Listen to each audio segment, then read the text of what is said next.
It's Friday, everyone. What do we do on Fridays here at the Hint Hive? That's right, we smash the patriarchy.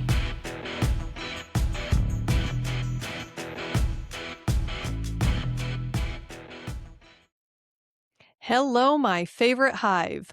Welcome back to the Hint Hive, Amplifying Women's Voices, the podcast where we challenge the patriarchy, heal from the bullshit that society hands us, and reclaim our power one unapologetic step at a time.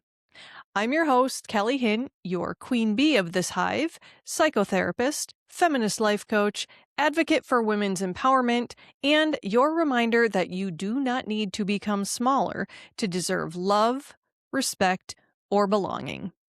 Today's episode is one that I think almost every woman will recognize in some way because we are diving into something that women have been conditioned to do for literal generations.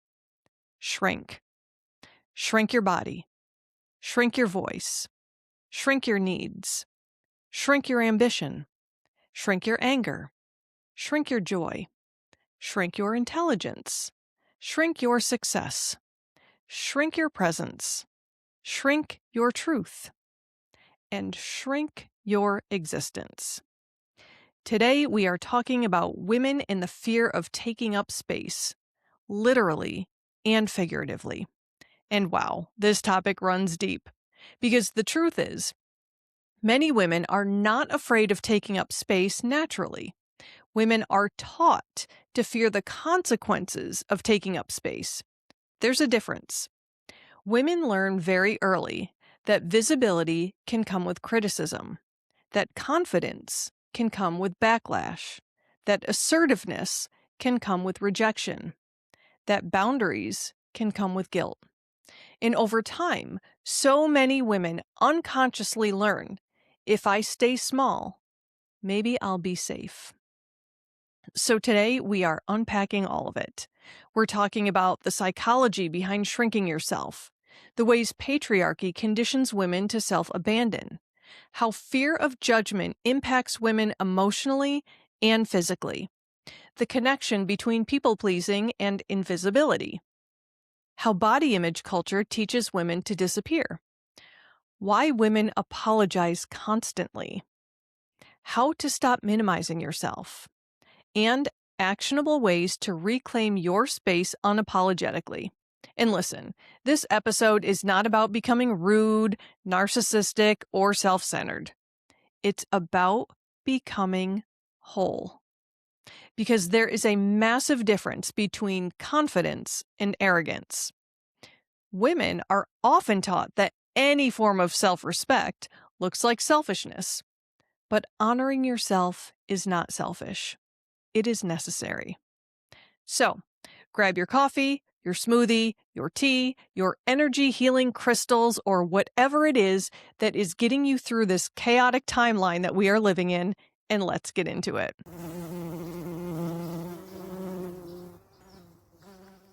Let's start with, what does taking up space actually mean? When people hear the phrase taking up space, sometimes they immediately think of physical space. And yes, that's absolutely part of it. But this conversation goes way beyond body posture or body language. Taking up space means allowing yourself to exist fully, physically, emotionally, intellectually, professionally, socially, creatively. It means no longer treating yourself like an inconvenience.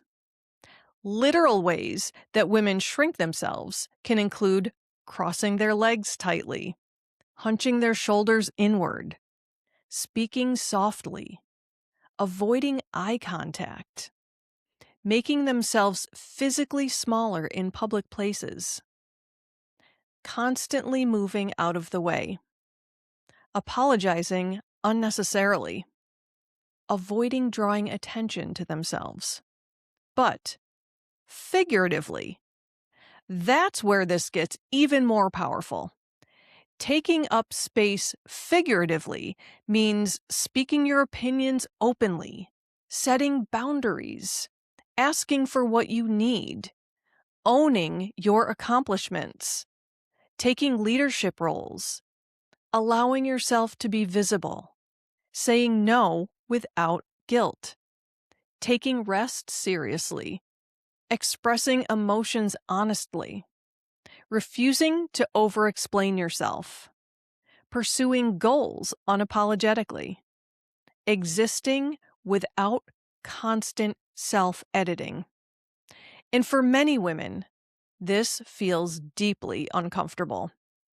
Not because women are weak, not because women are incapable, not because women are naturally insecure, but because women are socialized to associate visibility with danger. And honestly, sometimes that fear comes from very real experiences. Many women have experienced bullying for being too much, rejection for being assertive, criticism for being ambitious, punishment for speaking up, shame for expressing anger, social consequences for setting boundaries. So women often learn to shrink themselves before anyone else has the opportunity to reject them.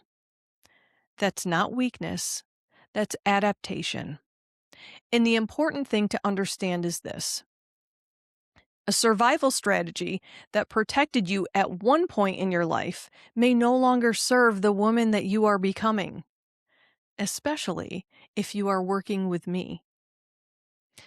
Now let's talk about how early this conditioning actually begins. Because this doesn't magically appear in adulthood. Research consistently shows that girls are more likely to be praised for being quiet, polite, helpful, agreeable, cooperative, pretty, well-behaved. Meanwhile, boys are more often encouraged to take risks, be assertive, speak confidently, explore freely, challenge authority, dominate space socially. Girls often receive the message, be likable. Boys often receive the message, be powerful. And that difference matters. Many girls grow up learning that approval comes from accommodation. So they become hyper-aware of other people's feelings, hyper-aware of conflict, hyper-aware of being perceived by others negatively. And honestly, many women become so skilled at monitoring everyone else's emotions that they completely lose touch with their own.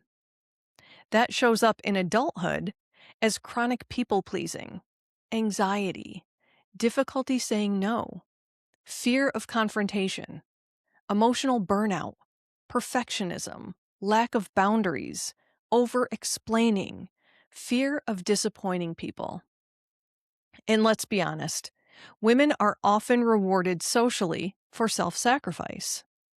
A woman who overextends herself is called caring. A woman who never rests is called dedicated. A woman who tolerates disrespect is called patient. A woman who suppresses anger is called mature. Meanwhile, the emotional cost of all that self-erasure gets ignored. Now let's get into the mental health side of this, because this is not just a confidence issue. This runs deep psychologically. Many women internalize the belief that their worth is connected to how attractive they are, how easy they are to deal with, how needed they are, how emotionally available they are, how accommodating they are, how little they inconvenience others. So women become experts at self-monitoring. We overthink everything. Am I talking too much? Am I too emotional? Am I too needy? Am I too intimidating? Am I too ambitious? Am I annoying people? Am I asking for too much? Am I being dramatic? And that constant self-editing is emotionally exhausting. Many women walk around carrying invisible emotional labor every single day. Psychologically, this can contribute to anxiety disorders, depression, burnout, chronic stress, perfectionism, low self-worth, relationship resentment, difficulty identifying personal needs, emotional suppression, fear of rejection, imposter syndrome. And one of the saddest parts, many women don't even realize how much they're shrinking themselves because it has become automatic. You start minimizing yourself before anyone else gets the chance to criticize you. You reject yourself first.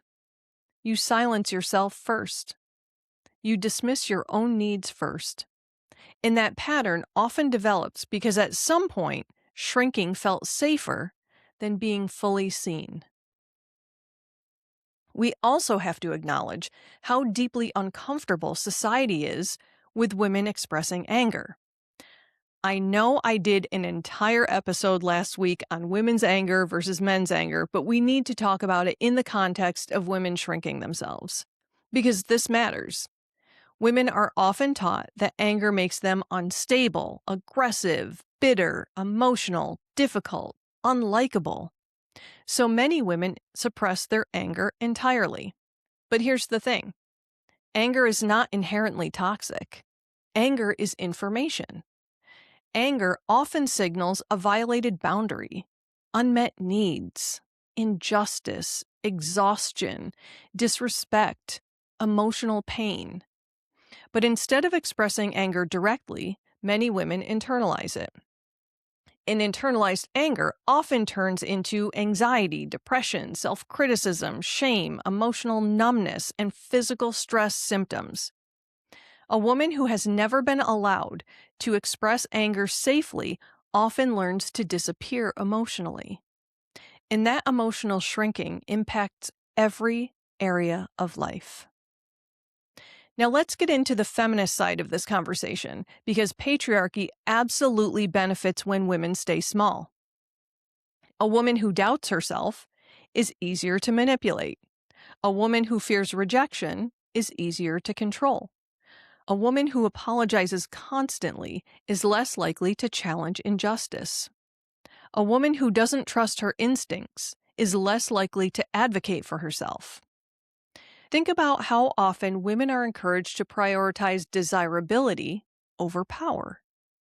Women receive messages constantly that say, don't be too loud, don't be too emotional, don't be too ambitious, don't be too confident, don't be too opinionated, don't be intimidating, don't age visibly, don't gain weight, don't make people uncomfortable. Basically, women are expected to exist in a constant state of self-editing.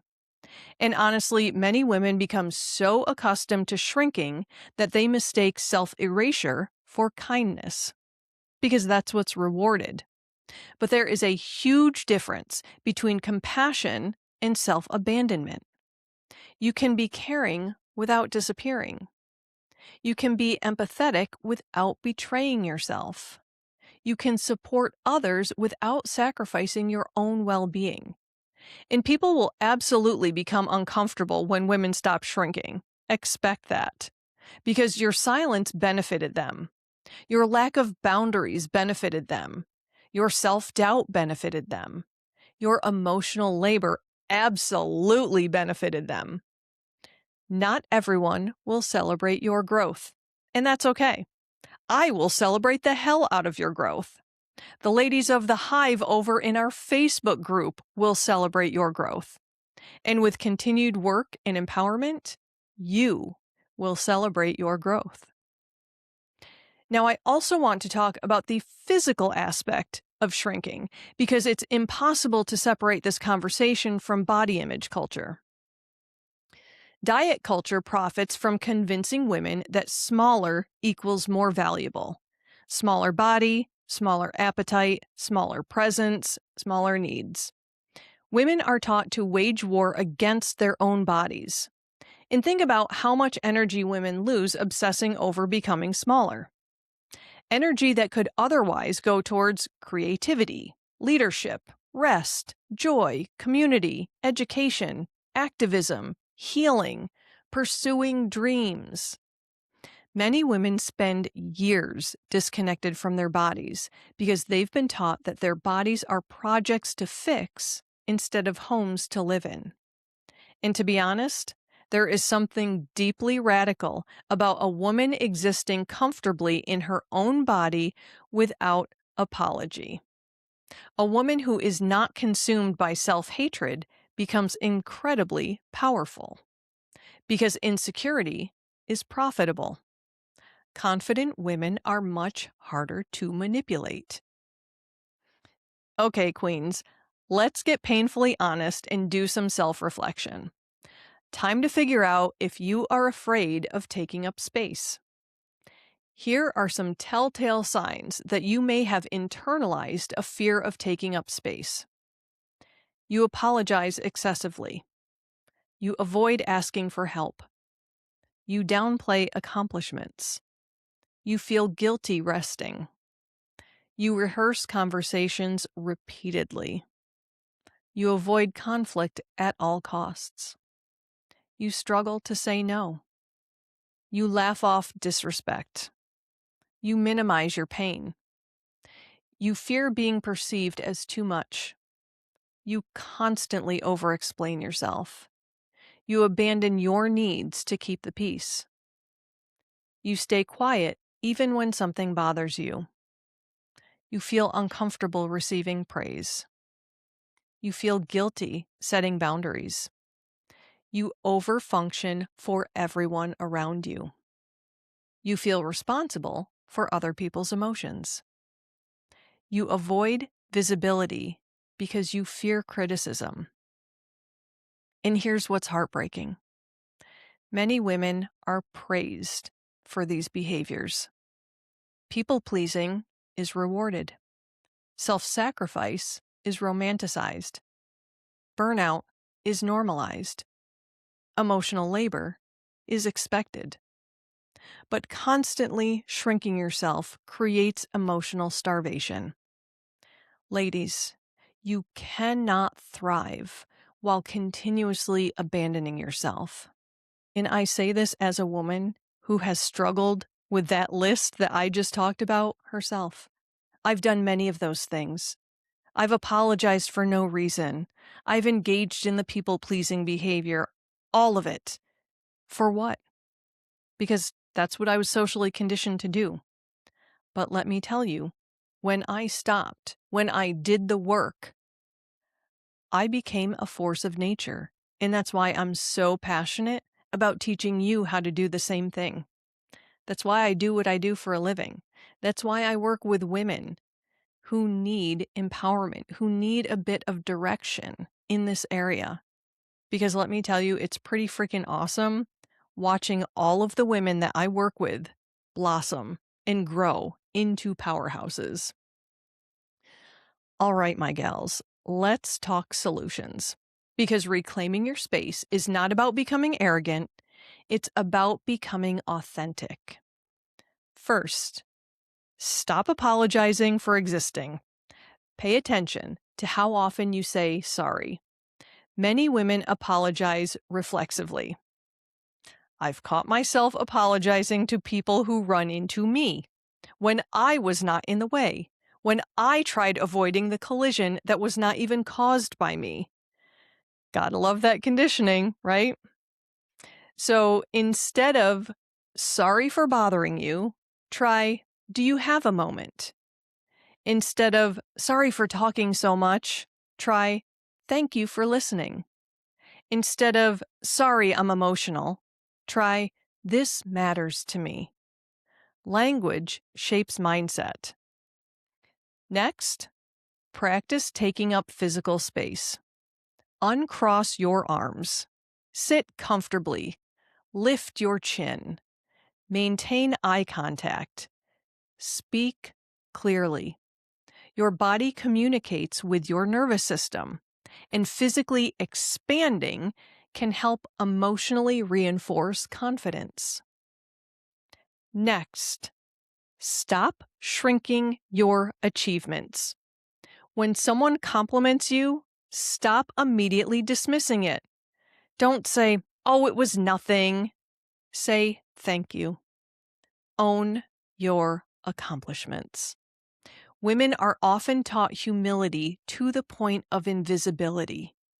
You do not need to erase yourself to avoid appearing confident. Next, learn to tolerate discomfort. This is huge. Taking up space will make some people uncomfortable, especially people who benefited from your silence.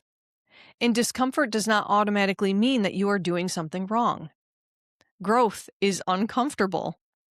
Boundaries are uncomfortable. Healing is uncomfortable.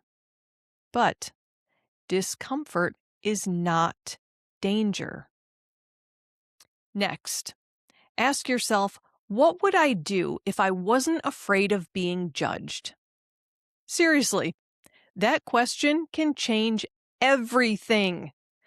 Would you speak up more? Leave that toxic relationship? Pursue the dream? Apply for the job? Start the business? Post the content? Wear the outfit? Rest without guilt? Set stronger boundaries? Fear of judgment traps women inside teeny tiny lives. Next, stop over-explaining yourself. Women are often conditioned to provide endless justification for their decisions. But no is a complete sentence. You've probably heard me say that a million times if you've been following this podcast for a while. And I've said this before too. You do not need a 14-page dissertation explaining why you can't attend something, help someone, or tolerate disrespect. Boundaries do not require a defense attorney. All right, and finally, build relationships that allow you to expand.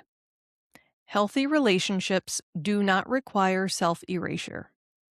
The right people won't punish you for having needs, boundaries, ambitions, emotions, or opinions. If you constantly feel like you must become smaller to maintain a relationship, that relationship may not be healthy.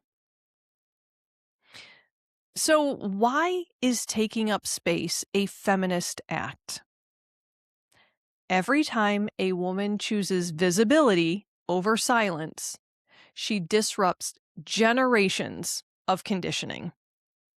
Every boundary, every opinion, every act of self-trust, every moment of refusing to shrink.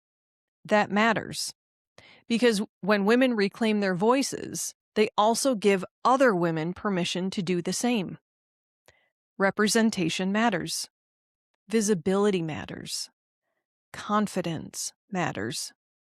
And I want every woman to hear this.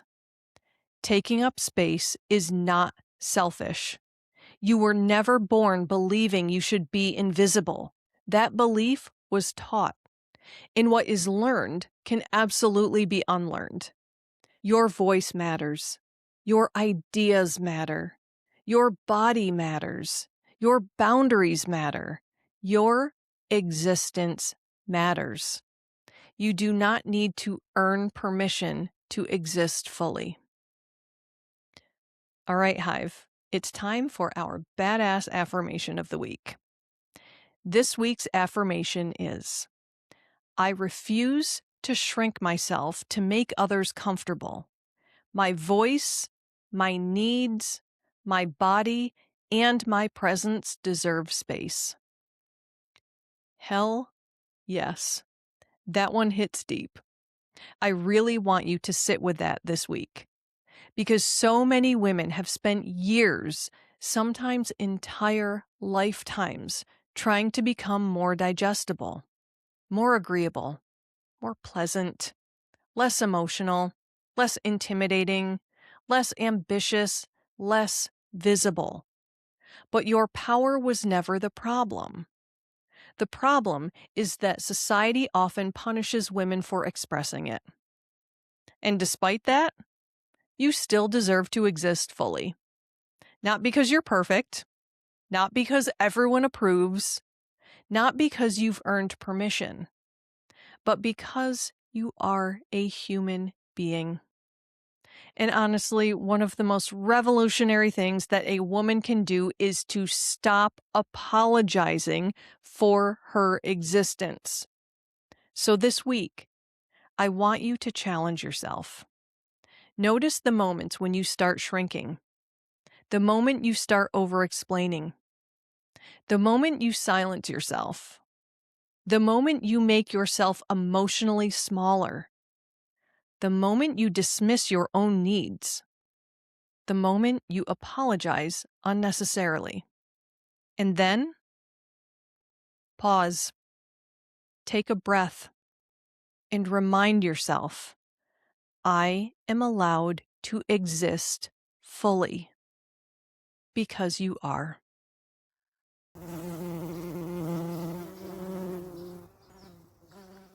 Okay, before we wrap up today's episode, I want to leave you with this. The world will often try to convince women that their worth lies in how comfortable they make everyone else. But your life is not meant to be a performance of palatability. You are not here to disappear. You are not here to abandon yourself. You are not here to constantly fold inward to accommodate systems that were never designed with your freedom in mind. You are allowed to be loud, be visible, be emotional, be ambitious, be intelligent, be assertive, be successful, be complicated, be soft and powerful simultaneously, be fully human. And you are allowed to take up room in every sense of the word. And the more women who stop shrinking, the more we collectively change what future generations believe is actually possible. Little girls are watching. Other women are watching. Every time a woman chooses authenticity over self-erasure, it creates ripple effects. That matters deeply. All right, my friends, if this episode resonated with you, share it with another woman who needs this reminder. Post it to your Instagram stories. Send it to your group chat. Text it to your best friend, your sister, your coworker, your mom, your daughter. Because women deserve spaces where they are encouraged to expand instead of disappear. And if you haven't already, make sure you subscribe to the Hint Hive Amplifying Women's Voices on your favorite podcast platform and leave a review. Those reviews help more women discover the Hive and help this empowering community continue to grow. You can also connect with me for coaching, empowerment resources, and more feminist mental health at CoachKellyHint.com. And remember, Queen Bees, you do not need to become smaller to deserve love. You do not need to silence yourself to belong. You do not need permission to take up space. Use your voice, own your power, and stop apologizing for existing. Until next time, ladies, keep taking up space.